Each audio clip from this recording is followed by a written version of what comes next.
Hello, it's me Troubadour, and I'm back again with another video. Today's video, we are not playing customs. What? What is this? This is Puppy Pack. I like the standard packs. Excuse me.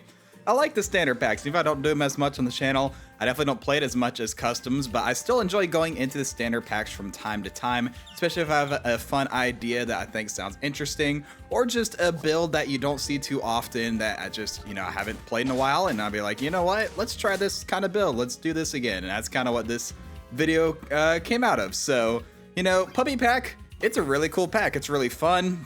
I think the main selling point of Puppy Pack is that it's pretty approachable for beginners, in addition to being the cheapest pack being only $5. Because originally when Puppy Pack came out, for those that are a little bit newer to the superautopets scene, Puppy Pack originally was more like a Turtle Pack expansion. It was its own separate, pack and all that. But like most of the pets were just from pets and foods were from Turtle Pack. They just had a few things thrown in there to shake it up, and that's why it was only $5.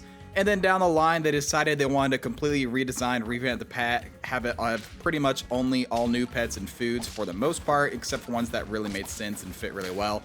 And that's how we ended up with the current iteration of Puppy Pack, but they still kept it at that $5 price tag, which I think is just so cool, that they, even though it's the content's worth of one of their other packs, they still kept it at the $5 value that, it's pretty cool. So I just think that's neat. But in today's build, we're going to be using one of the cool mechanics they introduced with that Puppy Pack revamp. We're going to be doing a toy build. Now, toy teams are really interesting. Toys in general are really nice and flexible when you're playing Puppy Pack.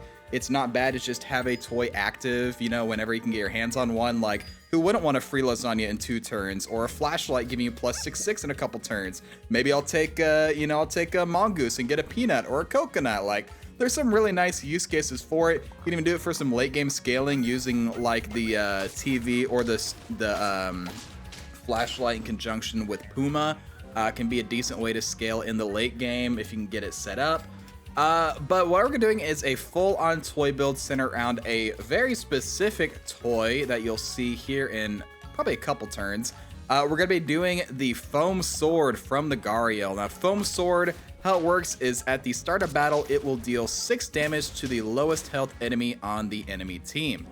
And it's very similar to the toy gun that's also, I think it's called toy gun, from the same Gariel toy selection toy gun, just instead dealing 6 damage to the back instead of the lowest health.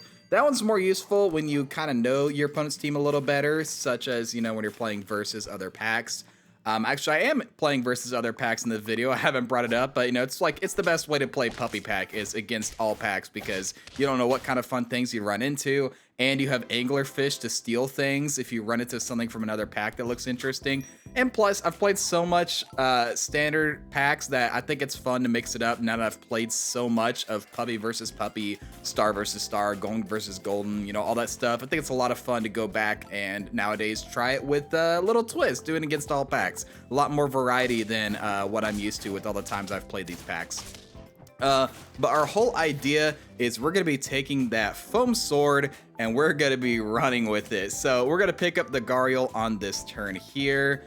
Man, this replay bug, I'm telling you guys, I cannot wait for the new patch. Yeah, the balance changes will be cool and all, looking forward to that, especially for the golden pack changes, but come on, this replay bug, it's destroying me. But there you go, there's the Foam Sword. Now, the cool thing about Foam Sword is you've got abilities like the Chameleon here that can actually make it happen more times. I was about to skip back and show you, but that's okay. Chameleon repeats the toy's ability as either level 1, level 2, or level 3. Originally, fun fact, in the original Puppy Pack rework, Chameleon worked in shop, so you could use it to pill and get like Stingray, flashlight buffs constantly. But anyway, look at this. We get level 2 Foam Sword with the Mantis Shrimp and the level 2 Chameleon. That Mantis Shrimp was so clutch. It hit the elephant, which I'm pretty sure made it have lower health, so then the Foam Sword can knock it out. That was incredibly awesome. And look, speaking of repeating toy abilities, how about we do the Puma? Puma also repeats a toy ability. Now, Chameleon is a little different in that it'll break toys on whenever it faints. If it's a break toy like flashlight, it'll also trigger. Also, check this out. We kill everybody on the enemy team except their snow leopard, and then their snow leopard targets my weakest enemy. Dude, I am so lucky. That's incredible. But yeah, the main difference being Chameleon can, one, you get it earlier, and two, Chameleon only works during battle. Unlike, like I said, the old version where you basically had you would use a flashlight or a TV along with a flying squirrel, and you would just pill chameleons constantly and scale up incredibly fast. It was kind of dumb. So Chameleon also in battle, let's slow it down a bit. Chameleon also in battle.